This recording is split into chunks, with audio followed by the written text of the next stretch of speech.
Hello guys, അപ്പോൾ ഇന്നൊരു ഞായറാഴ്ചയാണ്. അപ്പോൾ നമ്മളുടെ ബാക്കി എല്ലാ പരിപാടികളും മാറ്റിവെച്ച് ഇന്ന് പള്ളിയിൽ പോകാനായിട്ട് പ്ലാൻ ചെയ്തു. അപ്പോൾ ഞാനും തോമസും ബെൻസിച്ചേട്ടനും ആയുഷും മഞ്ജുവും ഞങ്ങൾ 5 പേരുടെ കൂടിയിട്ടാണ് പള്ളിയിൽ പോകുന്നത്. അപ്പോൾ നമ്മൾ പോകുന്നത് മാതാവിൻ്റെ ഒരു ഗ്രോട്ടോയിലേക്കാണ്. അത് സ്ഥിതി ചെയ്യുന്നത് മെലീഹ എന്ന് പറഞ്ഞ സ്ഥലത്താണ്. സോ ഞങ്ങളുടെ വീട്ടിൽ നിന്ന് അത്യാവശ്യം നല്ല ദൂരമുണ്ട്. അതുകൊണ്ട് പെട്രോൾ അടിച്ച് ഞങ്ങൾ വണ്ടി എടുത്ത് നേരെ അങ്ങോട്ടേക്ക് വെച്ച് പിടിച്ചു. ഈ റൂട്ട് സത്യം പറഞ്ഞു കഴിഞ്ഞാൽ നമുക്ക് എപ്പോഴും പോകാൻ തോന്നും. കാര്യം എന്താണെന്ന് വെച്ച് കഴിഞ്ഞാൽ മാൾട്ടയിൽ ഇതുപോലത്തെ റൂട്ട് വളരെ കുറച്ച് മാത്രമേ ഉള്ളൂ. അങ്ങനെ നമ്മൾ വണ്ടി ഓടിച്ച് അവസാനം നമ്മൾ മെലീഹയിലെത്തി. അങ്ങനെ നമ്മൾ വണ്ടി പാർക്കൊക്കെ ചെയ്ത് നേരെ മെഴുകുതിരി വാങ്ങാൻ വേണ്ടി കടയിൽ കയറാൻ തീരുമാനിച്ചു. നമ്മൾ എപ്പോൾ ഈ പള്ളിയിൽ വന്നാലും ഇവിടെ നിന്ന് തിരി വാങ്ങിച്ച് കത്തിക്കാറുണ്ട്. അപ്പോൾ ഇവിടെ നിന്ന് നമ്മൾ തിരിയൊക്കെ വാങ്ങിച്ച് നേരെ പള്ളിയിലേക്ക് നടന്നു.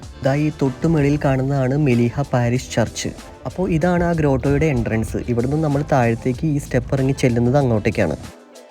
ആക്ച്വലി ഈ ഗ്രോട്ടോ ഒരു നാച്ചുറലായിട്ടുണ്ടായി വന്നൊരു കേവാണ്. പിന്നീടാണ് അതിങ്ങനെ ഒരു ചർച്ചിൻ്റെ രൂപത്തിലാക്കി പ്രാർത്ഥനയും കാര്യങ്ങളൊക്കെ തുടങ്ങിയത്. അപ്പോൾ ഈ ഗ്രോട്ടോയിൽ വരുന്നവരിൽ ഏറ്റവും മുൻപന്തിയിൽ നിൽക്കുന്നതും മലയാളികൾ തന്നെയാണ്.